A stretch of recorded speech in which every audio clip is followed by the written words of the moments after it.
आज हम लोग first semester first paper ethics के अंतर्गत एक नए टॉपिक की शुरुआत करेंगे और टॉपिक का टाइटल है पोस्टुलेट्स ऑफ मॉरालिटी।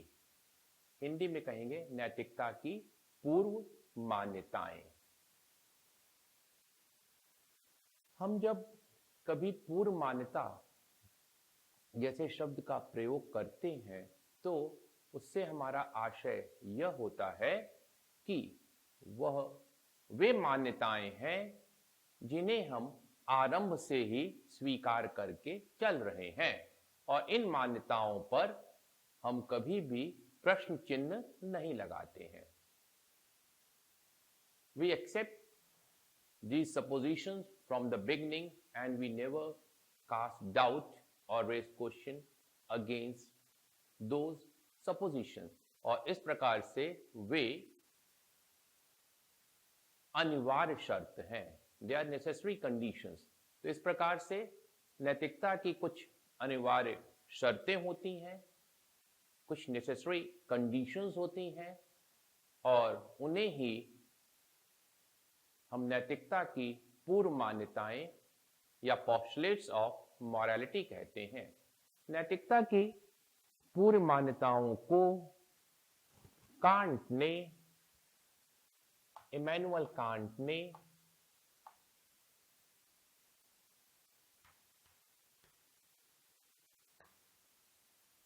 अपनी महत्वपूर्ण दार्शनिक कृति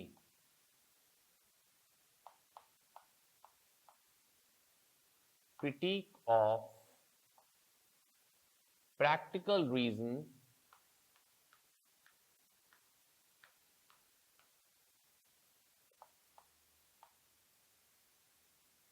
के अंतर्गत विवेचित एवं विश्लेषित किया है। इसके पूर्व हम कांट की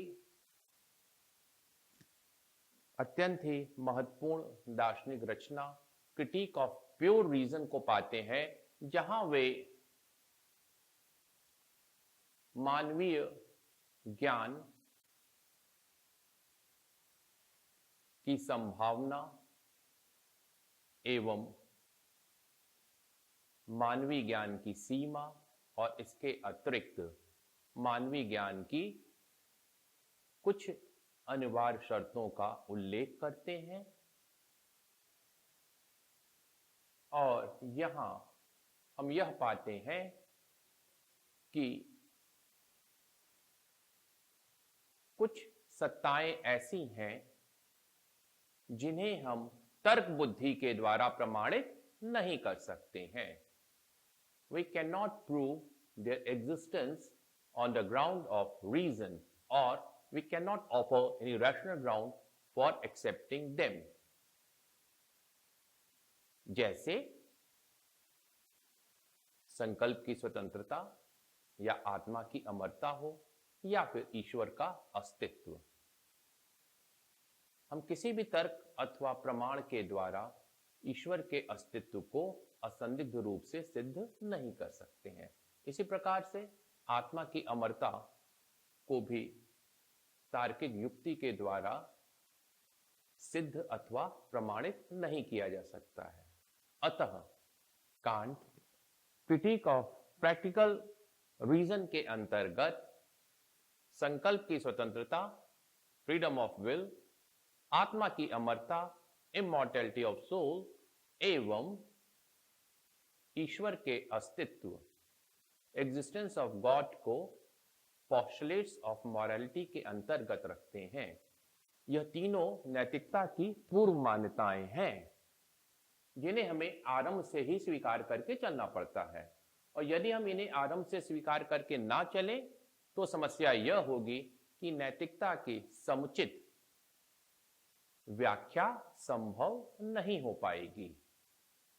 So for an adequate explanation of morality, we are bound to accept these postulates, or you can also call it is a sort of moral compulsion to accept these postulates, otherwise we cannot have a proper and adequate explanation of morality.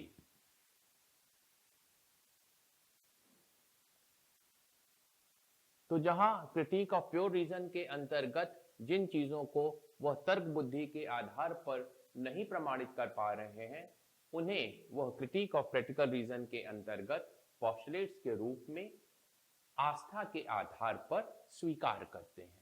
और इसी संदर्भ में can't का अत्यंत ही महत्वपूर्ण कथन है, I must limit knowledge और reason to make a room for faith. हमें ज्ञान अथवा तर्क बुद्धि को आस्था के लिए स्थान बनाने के लिए सीमित करना पड़ेगा। अब हम लोग स्ट्रेट वे जो पहली नैतिकता की पूर्व मान्यता है, फ्रीडम ऑफ विल, संकल्प की स्वतंत्रता, इसकी चर्चा करेंगे।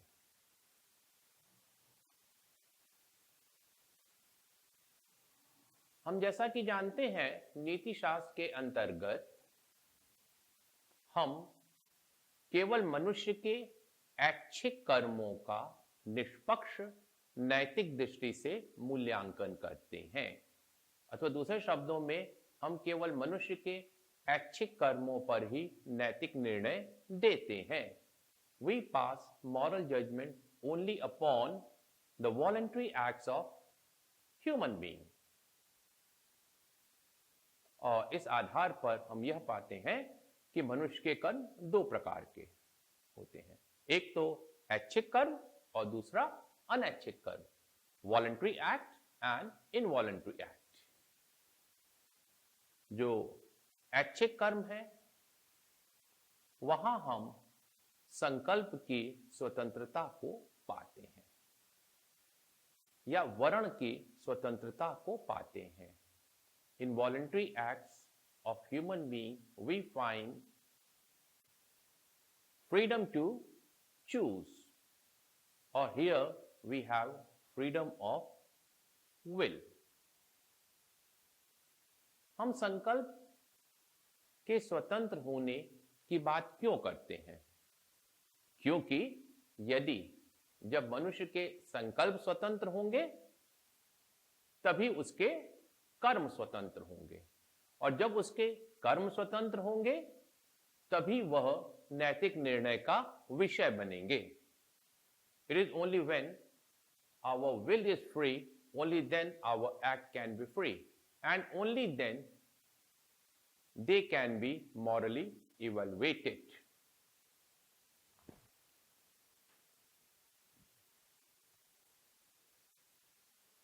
Freedom of will के संदर्भ में कांट का यह कथन अत्यंत ही महत्वपूर्ण है कि तुम्हें करना चाहिए अतः तुम कर सकते हो। You ought to do, meaning thereby you can do it. Here ought implies can. चाहिए से क्षमता निःसृत होती है। यहां पे कहने का हमारा आशय यह है कि चाहिए पद का प्रयोग मनुष्य के संदर्भ में केवल उस संदर्भ में ही उचित है जबकि उस कर्म को करने की क्षमता मनुष्य में हो। यदि वो उस कर्म को नहीं कर सकता है तो फिर संकल्प की स्वतंत्रता का कोई अर्थ ही नहीं रहेगा। यदि हमारे संकल्प स्वतंत्र नहीं है तो समस्या यह होगी कि ना तो हम मनुष्य के कर्मों का नैतिक दृष्टि से मूल्यांकन कर पाएंगे, अर्थात ना हम उसके कर्म को की प्रशंसा कर सकेंगे और ना ही निंदा कर सकेंगे। और साथ ही साथ यदि मनुष्य में संकल्प की स्वतंत्रता ना हो, अर्थात उसने कर्म का स्वेच्छा से चुनाव ना किया हो, तो नैतिक उत्तरदायित्व का प्रश्न भी निरर्थक होगा।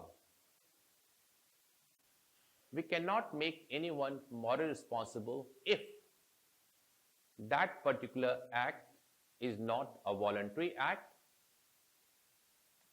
अब हम संकल्प की स्वतंत्रता की कुछ अनिवार्य शर्तों का उल्लेख करना चाहेंगे। Some necessary conditions of freedom of will. Freedom of will की 3 अनिवार्य शर्तें होती हैं।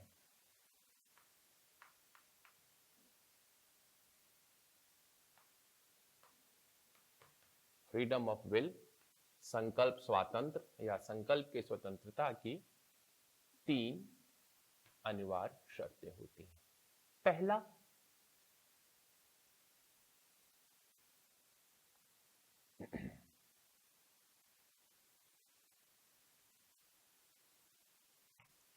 efficiency to perform a particular act.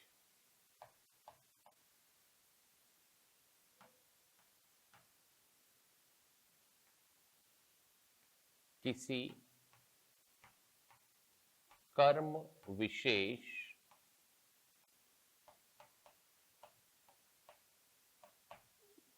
को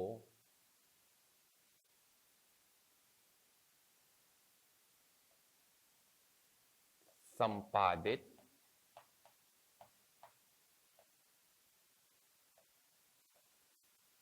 करने की क्षमता अथवा सामर्थ्य। सेकेंड कंडीशन जो फ्रीडम ऑफ विल की होनी चाहिए वो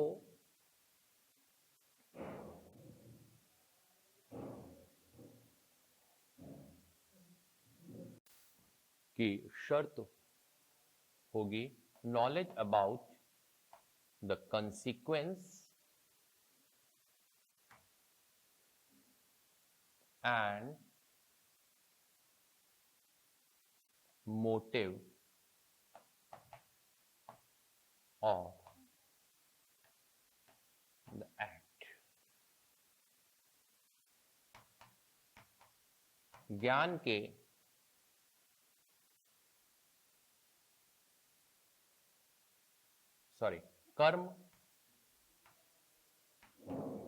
कर्म के परिणाम एवं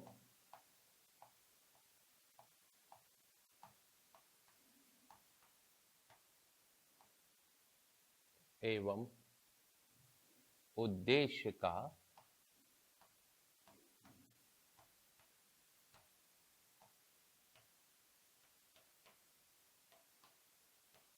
ज्ञान।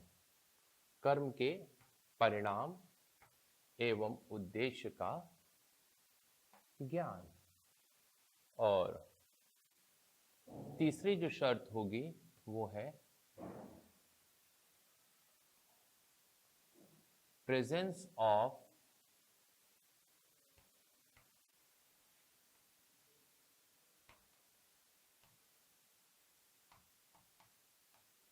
alternatives।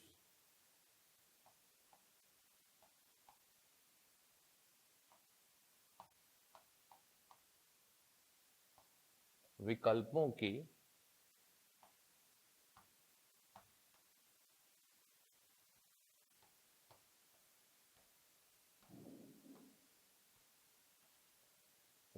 की उपस्थिति। तो इस प्रकार से हम फ्रीडम ऑफ विल के नेसेसरी इंग्रेडिएंट्स और नेसेसरी कंडीशंस के रूप में efficiency to perform a particular act किसी कर्म विशेष को संपादित करने की क्षमता अथवा सामर्थ्य, knowledge about the consequence and motive of the act, कर्म के परिणाम एवं उद्देश्य का ज्ञान, एवं प्रेजेंस ऑफ ऑल्टरनेटिव, विकल्पों की उपस्थिति को पाते हैं। आइए हम इसकी जो पहली अनिवार्य शर्त है संकल्प की स्वतंत्रता की, किसी कर्म विशेष को संपादित करने की क्षमता अथवा सामर्थ्य की चर्चा करें। हम जैसा कि जानते हैं कि कांट के अनुसार तुम्हें करना चाहिए अतः तुम कर सकते हो का स्पष्ट अर्थ यही है कि हम केवल उस कर्म के लिए मनुष्य को नैतिक दृष्टि से उत्तरदायी ठहरा सकते हैं, अथवा दूसरे शब्दों में उससे हम उस कर्म करने की ही अपेक्षा कर सकते हैं जो कि उसकी मानसिक अथवा बौद्धिक अथवा शारीरिक क्षमता के अनुरूप हो। If something is beyond mental and physical capability of a particular human being, then we cannot expect from that person to perform the particular act. आइए इस बात को हम उदाहरण से समझें। एक छोटा सा अबोध शिशु 1-1.5 साल का नदी के किनारे बैठा है और उसके समक्ष एक व्यक्ति नदी में डूब रहा है। तो फिर यहां हम उस अबोध शिशु को इस कर्म के लिए उत्तरदायी नहीं ठहरा सकते हैं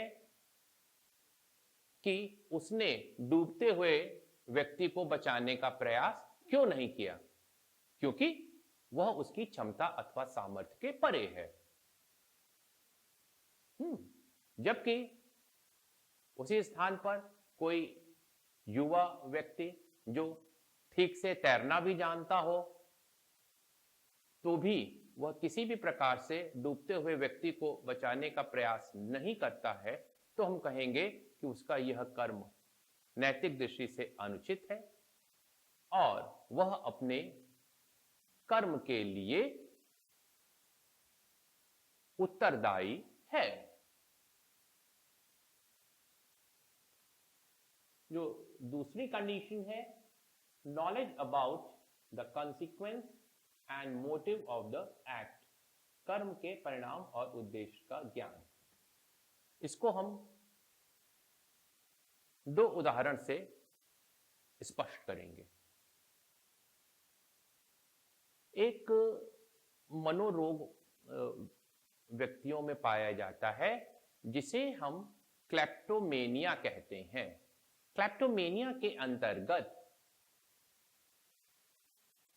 व्यक्ति अनजाने में ही कोई सामान उठा करके रख लेता है, अर्थात यहां पर चोरी का उसका उद्देश्य नहीं है। तो फिर ऐसी स्थिति में क्लेप्टोमेनिया से पीड़ित व्यक्ति को उसके कर्म के प्रति नैतिक दृष्टि से उत्तरदायी नहीं ठहरा सकते हैं और उसके इस कर्म का नैतिक दृष्टि से मूल्यांकन नहीं करेंगे, क्योंकि वह वस्तुतः ऐच्छिक कर्म है ही नहीं। क्यों? क्योंकि उस व्यक्ति को अपने कर्म के परिणाम और उद्देश्य का सम्यक ज्ञान नहीं है, भली भांति ज्ञान नहीं है। He is not having a perfect knowledge or understanding about the consequence and motive of his act, so he cannot be made responsible. इसी प्रकार से एक और उदाहरण देखिए। एक ड्राइवर है, वह कार को ऐसी सुरंग के नीचे से ले जा रहा है जिसमें कि बॉम्ब लगा हुआ है, किंतु ड्राइवर को इस बात की जानकारी नहीं है कि इस सुरंग में बॉम्ब लगा है, बॉम्ब इम्प्लांट है, और गाड़ी के सुरंग में जाते ही ब्लास्ट होता है और गाड़ी में ड्राइवर के साथ जितने भी पैसेंजर्स हैं उनकी डेथ हो जाती है। तो देखिए यहाँ पे जो ड्राइवर का ये एक्ट है वह नैतिक निर्णय का विषय नहीं बनेगा, क्योंकि यहां पर संकल्प की स्वतंत्रता का अभाव है, वह उसका ऐच्छिक कर्म भी नहीं है। तीसरी जो संकल्प की स्वतंत्रता की शर्त है वह प्रेजेंस ऑफ ऑल्टरनेटिव्स है, विकल्पों की उपस्थिति। संकल्प की स्वतंत्रता के लिए निसंदेह विकल्पों की उपस्थिति का होना नितांत आवश्यक है। यदि एक से अधिक विकल्प हमारे समक्ष उपस्थित नहीं है तो यह विकल्पहीनता की स्थिति होगी। जहां पर हमारे पास कोई ऑल्टरनेटिव या ऑप्शन ही नहीं है तो हम क्या करेंगे? तो ऐसी स्थिति में हम ऐसे कर्म को कह देंगे कि यह तो बाध्यकारी कर्म है। यहां पर एक एक्सटर्नल कंपल्शन है, इन द सेंस कि हमारे पास कोई विकल्प ही नहीं है, कोई ऑल्टरनेटिव नहीं है, कोई ऑप्शन नहीं है। There is no other way out. उदाहरण, मान लीजिए किसी व्यक्ति को गन पॉइंट के आधार पर पिस्तौल लगा करके कोई कर्म करने के लिए बाध्य किया जा रहा है, तो यहां पे देखिए उसके पास कोई विकल्प है ही नहीं। अगर वह कार्य नहीं करता है तो जिसने उसके कनपट्टी पे बंदूक लगाया वो उसे मार देगा। तो इसका अर्थ यह हुआ कि यहां पर संकल्प की स्वतंत्रता का अभाव है और इस कारण से उसके इस कर्म को नैतिक निर्णय का विषय नहीं मान सकते हैं।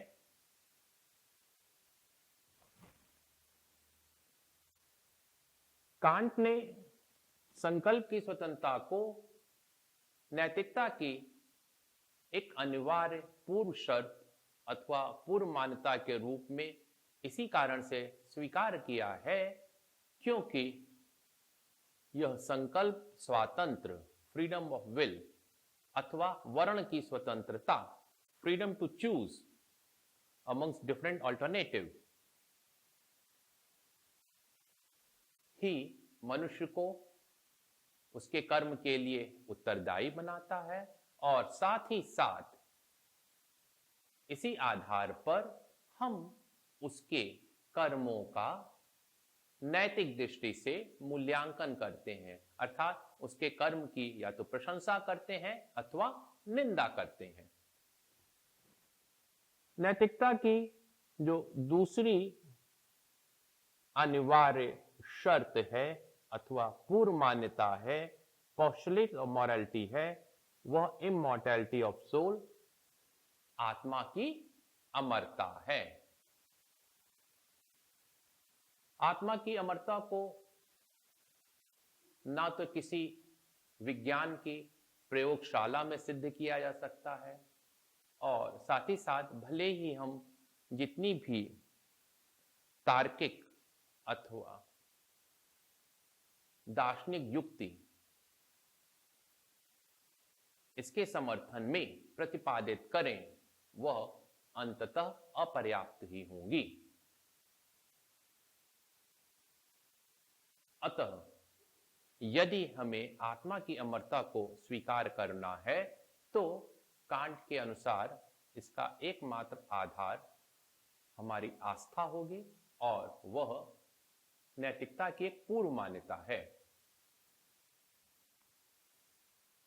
क्योंकि यदि हम आत्मा की अमरता को स्वीकार ना करें तो समस्या यह होगी कि नैतिकता की समुचित व्याख्या संभव नहीं हो पाएगी। हम ऐसा क्यों कह रहे हैं कि नैतिकता की समुचित व्याख्या के लिए आत्मा की अमरता को स्वीकार करना चाहिए? Why to accept immortality of soul? तो इसका उत्तर कांट स्पष्ट रूप से यह देते हैं कि नैतिक पूर्णता की प्राप्ति मनुष्य के जीवन का लक्ष्य अथवा उद्देश्य है। To attain perfection is the end और गोल ऑफ ह्यूमन बीइंग। किंतु साथ ही साथ में वे यह भी कहते हैं कि पूर्णत्व की प्राप्ति कोई सहज कार्य नहीं है। It is very difficult if not impossible to attain perfection and that too in one life.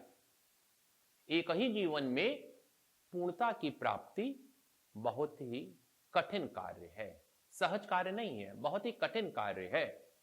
और यह भी संभव है कि वह एक ही जीवन में हमें प्राप्त ना हो, किंतु मनुष्य के जीवन का लक्ष्य पूर्णत्व की प्राप्ति है और हम सभी को उस पूर्णत्व की प्राप्ति का प्रयास करना चाहिए, स्ट्राइविंग फॉर परफेक्शन।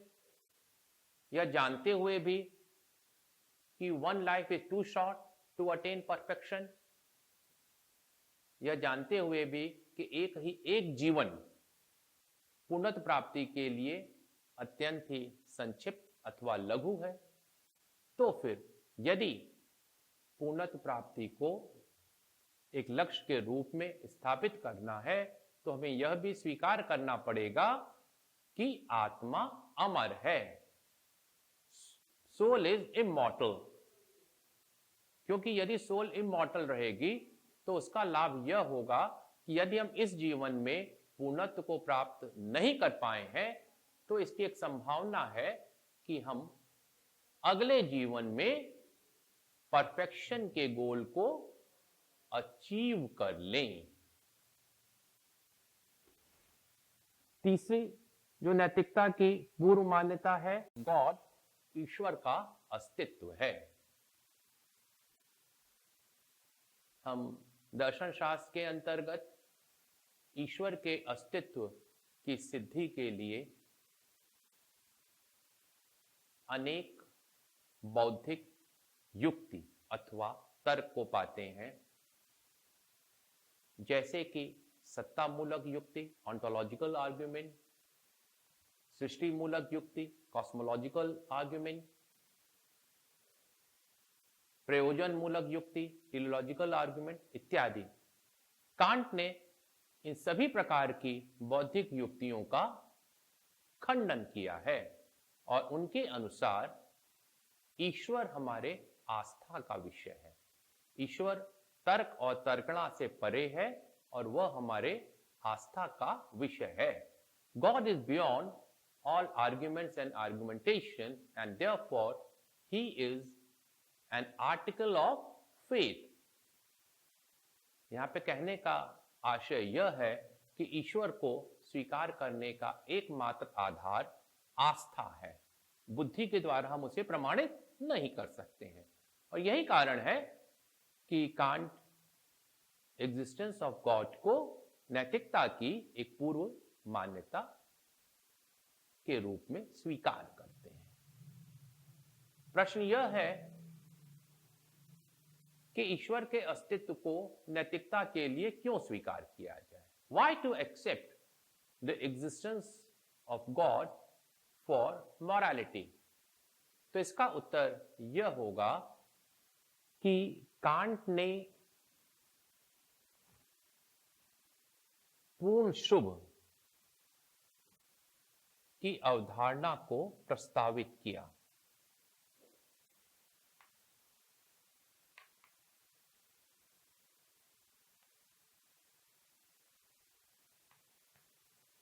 अपने एथिक्स में वो कंप्लीट गुड के कंसेप्ट को लेके आते हैं, पूर्ण शुभ। और ये जो कंप्लीट गुड है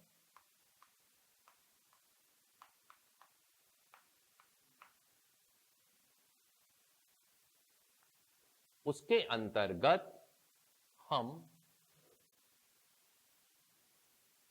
वर्च्यू एंड हैप्पीनेस को पाते हैं।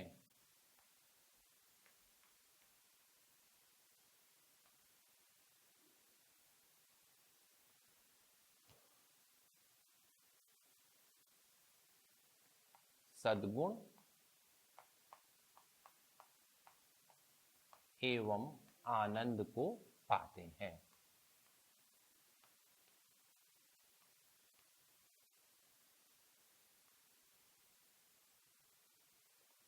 Complete good includes virtue and happiness.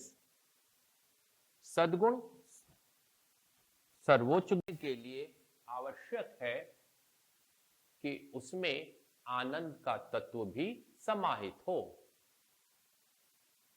हम प्रायः जीवन में यह पाते हैं कि जो सच्चरित्र व्यक्ति है, जो सद्गुणों का पालन करता है, वह कष्ट में रहता है।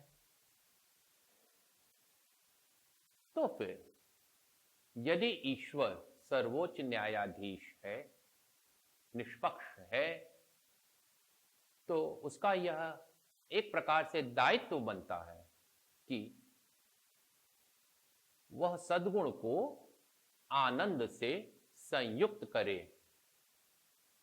God has to combine virtue with happiness, and this is the purpose for accepting the existence of God.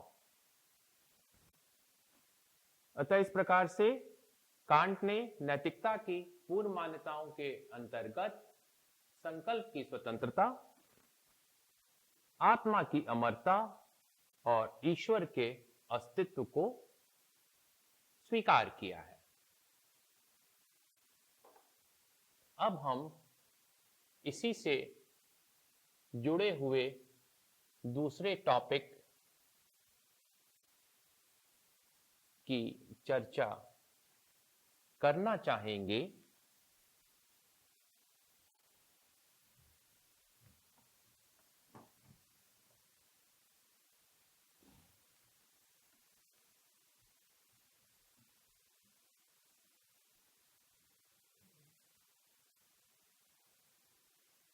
और टॉपिक है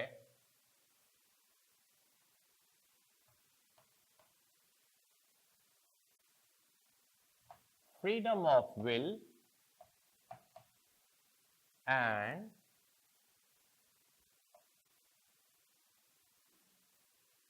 डिटर्मिनिज्म।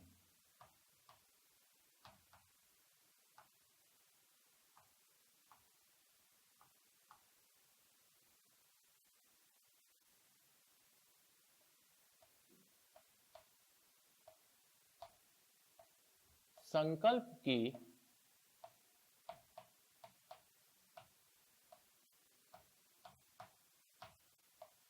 स्वतंत्रता एवं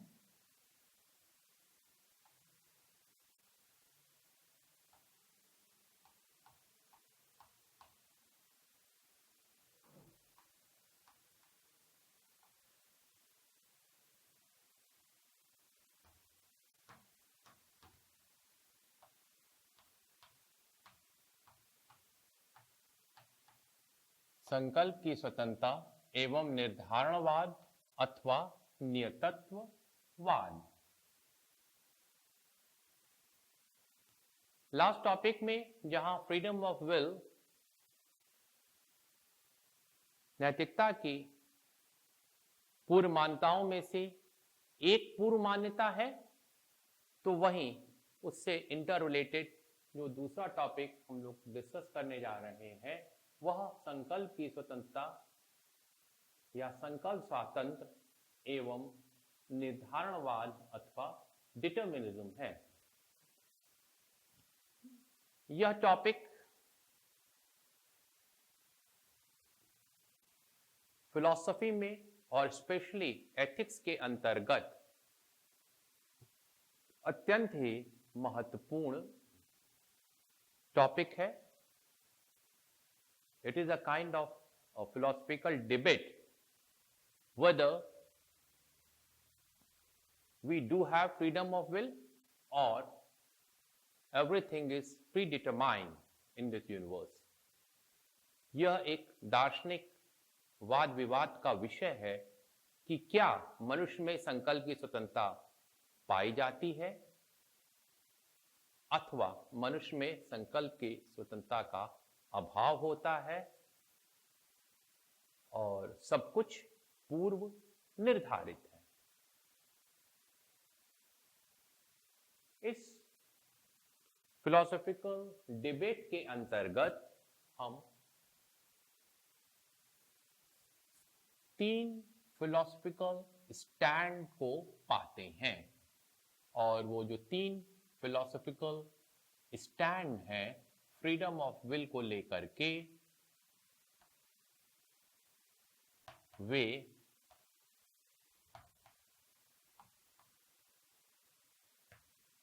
इनडिटर्मिनिज्म,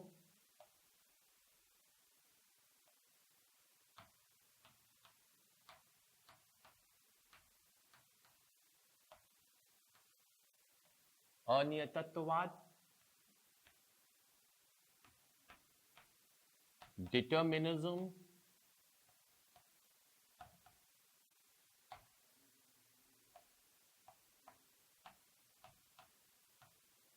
नियतत्ववाद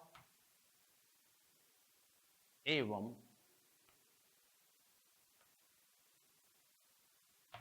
सेल्फ डिटर्मिनिज्म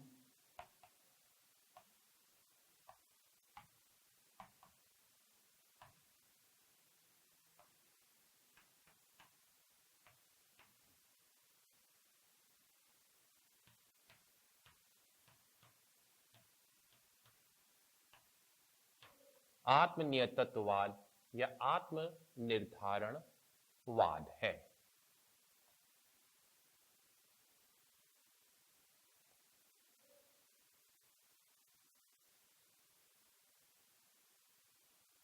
अनियतत्ववाद या इनडिटर्मिनिज्म की यह मान्यता है कि कुछ भी पूर्व से निर्धारित नहीं है, नथिंग इज प्री डिटरमाइंड, और इस प्रकार से सृष्टि में जो कुछ भी घटित होता है वह आकस्मिक है, एक्सीडेंटल है। इसका ठीक विरोधी सिद्धांत होगा नियतत्ववाद या निर्धारणवाद, जिसे हम अंग्रेजी में डिटर्मिनिज्म कहते हैं। And according to determinism everything is predetermined. We don't have any freedom of will as such. Freedom of will is a sheer myth. मनुष्य में संकल्प की स्वतंत्रता का अभाव होता है और इस प्रकार से संकल्प स्वातंत्र एक मिथक है। वस्तुतः इस सृष्टि में जो भी कुछ घटित होता है वह पूर्व निर्धारित है, यहां तक कि मनुष्य के जीवन में जो घटित होना है, अर्थात उनके कर्म, आचरण इत्यादि भी सब कुछ पूर्व निर्धारित है। एक तीसरा जो पर्सपेक्टिव है फ्रीडम ऑफ विल और डिटर्मिनिज्म को लेकर के, वह सेल्फ डिटर्मिनिज्म का है, आत्मनियतत्ववाद का है। आत्मनियतत्ववाद एक ओर अनिर्धारणवाद का खंडन करते हैं, जिसके अनुसार कुछ भी पूर्व निर्धारित नहीं, तो वहीं दूसरी ओर आत्मनियतत्ववाद या आत्मनिर्धारणवाद, सेल्फ डिटर्मिनिज्म, नियतत्ववाद का भी खंडन करेगी, जो यह मानता है कि सब कुछ पूर्व निर्धारित है।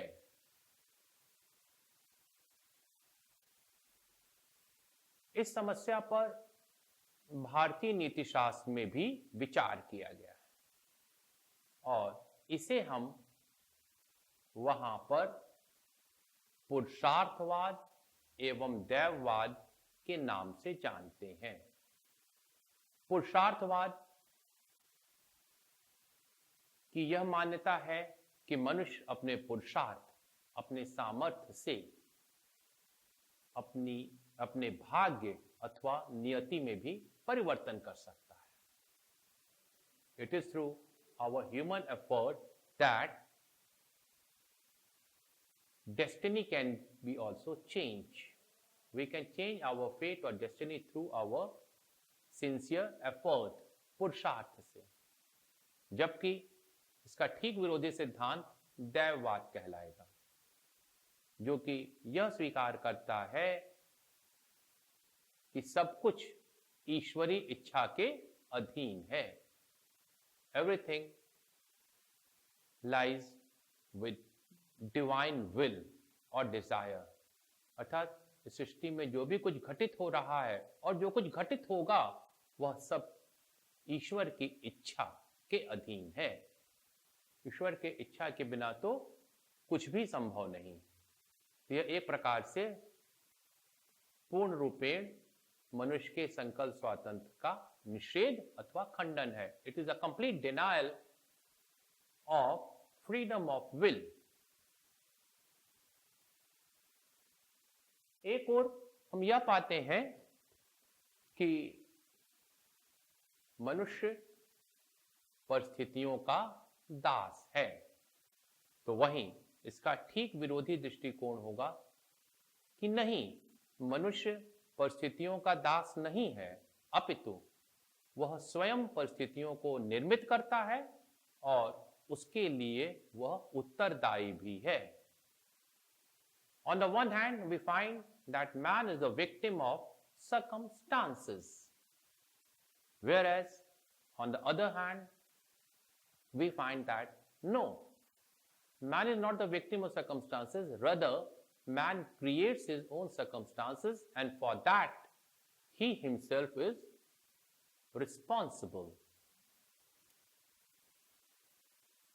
अब हम लोगों को नियतत्ववाद के समर्थन में जो तर्क दिए गए हैं उससे परिचित होने की आवश्यकता है. नियतत्ववाद के समर्थन में 3 प्रकार के तर्क दिए गए हैं. In support of determinism, we find 3 kinds of argument.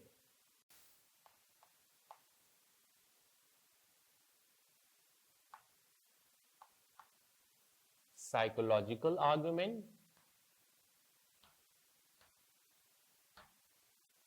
मनोवैज्ञानिक युक्ति,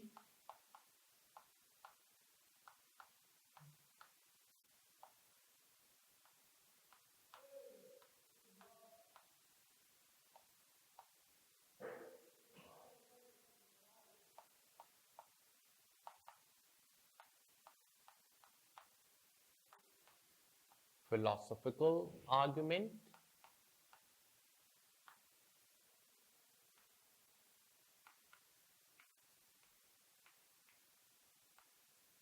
दार्शनिक युक्ति,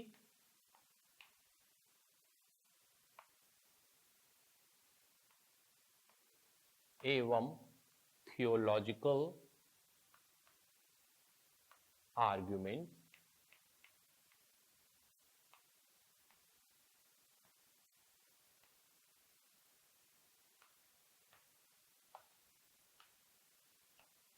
धर्म शास्त्रीय